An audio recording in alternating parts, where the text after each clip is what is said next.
అయితే ఈ పిల్లలు ఇలా ఎక్కువగా మాట్లాడడం మంచిదేనంటారా? కమ్యూనికేషన్ గురించి పిల్లలకి మనం చిన్నప్పుడు చెప్పాల్సింది వెన్ టు టాక్, ఎప్పుడు మాట్లాడాలి, వేర్ టు టాక్, ఎక్కడ ఎక్కడ మాట్లాడాలి, మాట్లాడాలి, హౌ టు టాక్, ఎలా మాట్లాడాలి? ఎలా మాట్లాడాలి, ఈ మూడు కరెక్ట్గా చెప్పాలన్నాడు. మ్మ్. ముఖ్యంగా ఆడవాళ్ళు పెద్దోళ్ళు ఇద్దరు మాట్లాడుకుంటున్నప్పుడు వీడు మధ్యలో కల్పించుకొని అమ్మమ్మ ఇదేం అలా అనకూడదు. అది దాన్ని సంస్కారం అంటారు. ఆ సంస్కారం చిన్నప్పుడు నేర్పాలి. టాక్ ప్రిన్సిపల్ అని ఒక ప్రిన్సిపల్ ఉంది, TALK, టాక్. మ్మ్. టీ అంటే టార్గెట్. నువ్వు ఎవరితో మాట్లాడుతున్నావు? బాగా చదువుకున్నోడితో మాట్లాడుతున్నావా? ఈ LIC ఏజెంట్స్ కాళ్ళే చెప్తూ ఉంటాం. బాగా చదువు లేనోడికి నువ్వు అసలు LIC అంటే ఏంటి మొత్తం అంతా చెప్పుకుంటూ రావాలి.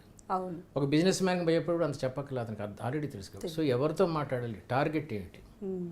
ఒక అబ్బాయి అమ్మాయిని ప్రేమించాడు, దగ్గరికి వెళ్ళి ఇంగ్లీష్లో I love you, this without you I will die, this way thus way చెప్పాడు. నాకు ఇంగ్లీష్ రాదు, ఏం మాట్లాడుతున్నావు ఇంతసేపు అని. కాబట్టి దీన్ని టార్గెట్ అంటారు. ఎవరితో మాట్లాడుతున్నావు,